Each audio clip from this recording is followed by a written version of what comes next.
So hello guys, welcome to my new blog. Guys আজকে দেখো এই যে আমাদের গাজনে মানে আজকে পার্ট 1 ধোয়া ছিল। সায়নটা কখন গেছে আমাকে বলেনি, বললে আমিও যেতাম, মানে আমিও এখনই খেলাম, এক্ষুনি খেয়ে বেড়ালাম, নাহলে আমিও যেতাম। এরা বলেনি কখন চলে গেছে। তো 3 জন ধরতে হবে। পঞ্চা কই? দুজন ধরলে হবে। ঠিক আছে, নামা নামা গাইস। মানে পূজা, আমাদের শিব পূজা চলে এসছে, আগে এসছে প্রায়। রেখে দে মাথায় দিকে। হ্যাঁ ঠিক আছে, ওরকম করে রেখে দে। এখানে রেখে দে, সামনে রেখে দে, সামনে থাকে। হ্যাঁ বাস।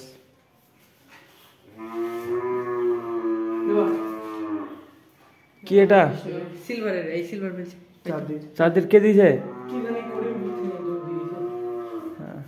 গাইজ এখন আমাদের গাজনে মানে পূজা চলে এসছে প্রায়, আর 14-15 দিন পরে, 2 দিন পর পর পরীক্ষা। না, একদিনে 2টো করে পরীক্ষা হবে।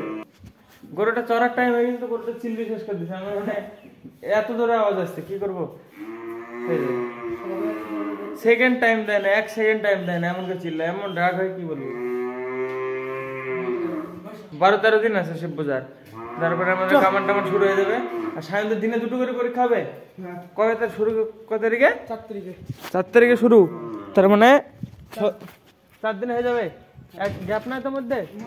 একদিন আছে, রবিবার পড়বে না? না, 2 দিন আছে আমাদের। 9 তারিখে কামান, কিন্তু 9 তারিখে রাখা হবে ইংরেজির। 5 দিনের মধ্যে হবে। একদিন ফাঁকা আছে, ওই না একদিন তো ই করা হয়ে যাবে না। হ্যাঁ, ও আইসি ই করবি, কামাবি, কোনো ব্যাপার নাই। পরীক্ষা দিয়ে এসে স্নান করে নিবি। গঙ্গা স্থানে যাওয়া হবে না, তাই যত সময় আর বোলার ভাড়া করবে না, যে যার মতো যাও। আমরা বাসে যাবো ভাবছি, বুঝলি?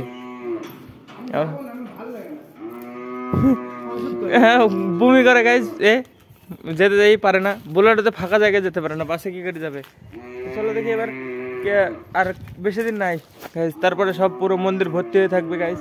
এই জায়গা পুরো পরিষ্কার হয়ে যাবে গাইজ, দেখো।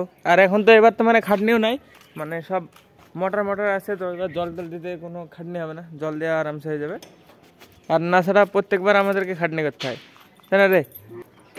এর ভিতরে এবার মোটর লাগিয়ে সব, মানে এটা নতুন করেছে এই বাথরুমটা, সব একদম মুখে করে দিছে গাইস, মোটর লাগিয়ে। যেখানে স্নান করবি কেন? গরম ধরে গেছে গাইস। এরা গেছিল মানে পার্ট 1 ধুয়ে নিয়ে আসতে, তোরা এখানে। ওরে বাবারে, এইসব আছে নাকি? আরে না, মন্দিরে তাই বাথরুমের মন্দিরে শাওয়ার লাগিয়েছে, তো লাইটও তো লাগিয়েছে, সবই ঠিক আছে। হ্যাঁ, লাইটটা হবে না, গরম পায়, জলটা গরম তো হবে।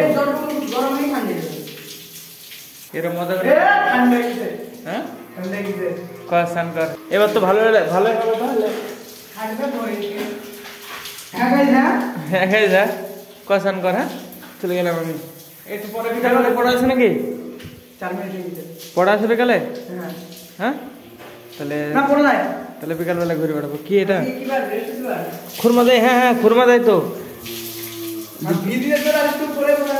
হ্যাঁ, এটা দেয় গাইস, মানে নিয়ে আসার পরে পার্ট 1 ধুয়ে নিয়ে আসার সময় নিয়ে আসে। 55 নিজের টাকা দিয়ে আসে, তাই না? 55 নিজের টাকা। মিষ্টি মুখ পড়াই 55। এবারে দুটো করে মানে বিয়ে দিয়ে তোমার দেখিছে কি, মানে ওই বাড়ি থেকে মানে যে বিয়ে টুকুর হয় ওই দুটো দেখিছে। হ্যাঁ, দি মানে দুজন আগে গিয়েছে, তাহলে দুটো করে মিক্স হয়ে গেল। লাভ তো লাভই হলো না। আর পুরোটা ফুটবল খেয়ে বাড়ি আসছে। এবার মিষ্টি দেয়, মিষ্টি খেয়ে মজা হয়ে গেছে তোদের। মিষ্টিতে বড় দিয়েছে। আর গাইস এটা 55 দেয়, মানে ও নিজের টাকা দিয়ে। গাড়ি থেকে কেন্দ্র চলো গাইস, এবার বাড়ি থেকে যাও, আমি চলে গেলাম। হ্যাঁ, সামনে করে রাইতরা। তো গাইস আমি আবার চলে এসেছি মাঠে, মানে বিকাল টাইমে। এখন বিকাল না, সন্ধ্যা টাইম হয়ে যায় গাইস, সূর্য ডুবে গেছে। মানে এসেছিলাম যে পাতা কাটলাম, কটা কলার পাতা আর হাতুর নিয়ে এসছে গাইস। আজকে বাবা কটা খোঁজ মেরেছে, অল্প কটা। এবার দেখি যে গাইস 4-5টা মতো, আজকে 10-12টা মতো খোঁজ মেরেছে। এই খোঁজগুলা ই করতে হবে, খোঁজগুলোর উপরে পিন মারতে হবে। দেখি পিনও নিয়ে এসছে পকেটে করে, তো দেখি মেরে দিই। আর আজকে গাইস সায়নকে যে জিজ্ঞাসা করি, বলছি আমি যে মানে পদ্মায় নাকি জল নাই এবছর, তো দেখতে হবে যে এই মানে সে যেই সায়নকে বলবো যে কতটুকু আছে জিজ্ঞাসা করবো, আমাকে বললো একজন যে এবার নদীতে জল নেই, যে নদীতে মানে শিব পূজার টাইমে স্নান করতে যায় ওই নদীতে। তো হ্যাঁ দেখি কটা পিন মেরে দিয়ে আগে, মানে এখনও টাইম আছে, আধা ঘন্টার মতো টাইম আছে, আধা ঘন্টার মধ্যে মেরে দিয়ে চলে যাবো। গাইজ আমার এদিকে আজকে বাবা মানে অল্প কটা খুঁজ মেরেছিল, তো আমার মারা হয়ে গেল খুঁজে পিন 4-5টা মতো বাকি আছে। তো ওগুলো আজকে আর মারবো না, মানে সন্ধ্যা হয়ে গেছে, যে দেখতে পাচ্ছ মানে অনেকটা সন্ধ্যা হয়ে গেছে। তো এখন আমি বাড়ি চলে যাবো, নাহলে রাত্রে হয়ে গেলে অসুবিধা হবে। তো চলে যাবো লাস্টের লাইনে, মানে 2-3 জায়গার মতো আছে, তো ওগুলো হয়ে গেল। তো চলো, এই যে গাইস আমার পাতার বোঝা এখানে, গামছা এখানে, হেসু এখানে আছে, নিব দিয়ে চলে যাবো বাড়িতে এখন। এই যে গাইস পাতার বোঝা, গামছা, হেসু, এখন চলে যাবো বাড়িতে দিই। মানে যেতে যেতে সন্ধ্যা হয়ে যাবে, দেখতে পাচ্ছ। যেই সায়নকে জিজ্ঞাসা করতে হবে জল কতটুকু আছে, ওরা পাটবান ধুতে গেছিলো আজকে। তো হ্যাঁ চলো দেখি যাওয়া যাক বাড়ির দিকে। গাইস আমি মাঠে থেকে আসলাম, এসে মানে বাড়িতে বসছিলাম বলতে গেলে বাজারে গেছিলাম, দিয়ে বাজার থেকে এসে বাড়িতে ছিলাম, দিয়ে মানে ততক্ষণ কিচ্ছু রেকর্ড করিনি। এখন রাত্রিবেলায় গাইজ আবার রেকর্ড করছি। আর সায়নকে গাইজ তখন জিজ্ঞাসা করলাম আমি যে পদ্মায় কতটুকু না জল। সায়ন বললো যে মানে হাঁটুরও নিচে, মানে এবার স্নান করবো কীভাবে, তাই ভাবছি আমি। মানে নদীতে, ওটা পদ্মা না, একটা নদী, মানে এটা বর্ডারের এখানে, আর পদ্মা হচ্ছে গাইজ কাছারিপাড়ায়। তো এটাতে বলছে হাঁটুর নিচে জল, তো স্নান করা ভাই আমাদের এবার সমস্যা হয়ে যাবে। তাও দেখতে হবে যে এবার কি করা যায়। মানে ঠাকুর ডোবানোর মতো জল নাই, মানে প্রতিমা বিসর্জনের মতনও জল নেই। ঠাকুর ডোবানোই বলি আমরা, তো এটা প্রতিমা বিসর্জন যে যা বলে। তো হ্যাঁ দেখি গাইজ। আর মানে আজকে পেয়ারা গাছটা জল দেওয়া হয়েছিল না, এখন গাইজ যদি দেখো কেমন রাত্রি হয়ে গেছে, মানে প্রায় 9টা 9:30 বেজে গেছে, 9:45 গাইজ, 9:45 বেজে গেছে। এখন আমি জলটা দিয়ে দিব, যাতে মানে সারা রাত ধরে শোষে আর কি। দিয়ে তারপরে গাইজ ঘরে যাবো, দিয়ে তারপরে দেখতে হবে, ভিডিও এডিট করতে হবে আবার আমাকে এখন। তো হ্যাঁ চলো দেখি, ফার্স্টে 1 বালতি জল নিয়ে এসে দিয়ে দিই পেয়ারা গাছটাতে, তারপরে আমি যাবো, গিয়ে ভিডিও এডিট করতে বসে পড়বো। তো হ্যাঁ চলো।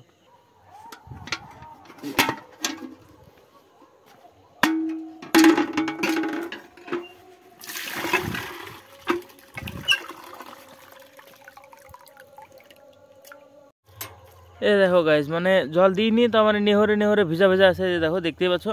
মানে জল দিইনি, সত্যি দিইনি, এখন দেওয়া হয়েছিল না, একটা নেহরে ভিজা, তো এটা মানে জল দেওয়া হয়নি। এই দেখো এগুলাতে গাইজ চারাগুলো দেখাচ্ছি, থামো। এগুলো কোন চারাটা বেরিয়েছে, এই থানাটা মার গিয়েছে, এই থানাটাও মার গিয়েছে, এটাতে বেরিয়েছে গাইজ। এটা কিসের চারা বুঝতে পারছি না, তাও বেরিয়েছে। এটা যত সম্ভব লাউ বা কিছু একটা চারা হবে, বা আর একটা যেটা ছিল বীজ, ওটা চিনি, ওটারও হতে পারে। আর এই থানাগুলো গাইজ মানে গরুতে পা তুলে দিয়ে নষ্ট করে দিয়েছে গাইজ। হ্যাঁ এই থানাগুলা, এইটাতে একটাতেই বেরিয়েছে, কিসের চারা তাও জানি না, এটা আদৌ আমি লাগিয়েছি ওটা না কি তাও জানি না। এটা মনে হচ্ছে এটা গাইজ শসার বীজ, মানে এটা শসার চারা। কারণ শসার চারাটা চিনি, কারণ আমাদের আগে মানে শসার আবাদ করতো অনেক, মানে অনেকটা। এদিকে দুই বছর মানে লাগায় না শসা, তার আগে লাগাতো, মানে অনেক লাগাতো, 1 বিঘা 1.5 বিঘা, 1 বিঘা 1.5 বিঘা 2 বিঘা এরকম। তো হ্যাঁ শসা লাগাতো আগে, 1 বিঘা তো মানে প্রতিবার লাগাতো, মানে প্রতিবার। আর একবার লাগিয়েছিল হাইয়েস্ট, মানে সেবার ছিল 2 বিঘা। আর এর আগেও মানে অনেক দিন আগে একবার লাগিয়েছিল 2 বিঘা। তো হ্যাঁ একবারে হাইয়েস্ট অত হয়েছিল, মানে একদিন বাদ দিয়ে তুলতাম শসা, প্রত্যেকদিন 1 টোটো করে হতো তখন, অনেক দিন আগে। তখন দাম কম ছিল, 22 টাকা এরকম, তো এরকমই ছিল। আর মানে আমার হাইয়েস্ট শসা বিক্রিতে দাম পেয়েছিলাম মনে হয় 80 টাকা, এরকম 80 টাকা কিলো, 1 বস্তা হয়েছিল। মানে তখন হতো না কারোরই, একটা লোক সেই টাইমে মানে প্রচুর শসা তুলতো, মানে ওর তার মধ্যে 2.5 কুইন্টাল 3 কুইন্টাল করে শসা হতো, যখন 80-85 টাকা বাজার তখন। তো এটাই ব্যাপার। চলো দেখি জলটা দিয়ে দিই ফার্স্টে, 1 বালতি এই জায়গায় এসে, 1 বালতি একদম লোড। এটা ঢেল দেবো এভাবে আস্তে আস্তে, সাইডে ঢালতে হবে যাতে মানে গোড়ায় না পড়ে, গোড়ায় পড়লে মাটিটা নড়ে যাবে আর কি। এই যে 2 পাতা এক্সট্রা বেরিয়ে গেছে গাছে, মানে গাছটা বেঁচে আছে বলতে গেলে, মানে এখন বাড়ছে আর কি। তো হ্যাঁ চলো জলটা ঢেলে দিই গাছ ফার্স্টে।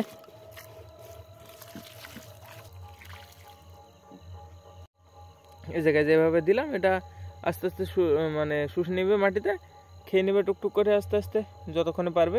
এই দেখো এখন তো শুকিয়ে গেল, মানে গাছটা মরবে না আর কি। কালকে দেখা যাক, যদি দেওয়া হয় না হয় রাত্রিবেলা দিয়ে দিব না হলে। তো চলো দেখি আবার ঘরের ভিতরে যাই, এডিট করতে বসবো, দেখি কতদূর কী হলো। মানে আজকে বেশি কিছু রেকর্ড করিনি, যেটুকু করেছি সেটুকুই হবে আশা করি। মানে আশা করি বলতে গেলে মানে যেটুকু করেছি সেটাই হবে, আশা করলে কি বেরিয়ে যাবে সেটা তো তাও তো পারবে না। তবে দেখি কতটা রেকর্ড হয়েছে আর কি করা যায় ভিডিওটাতে। তো চলো দেখি ঘরে যাওয়া যাক এবার।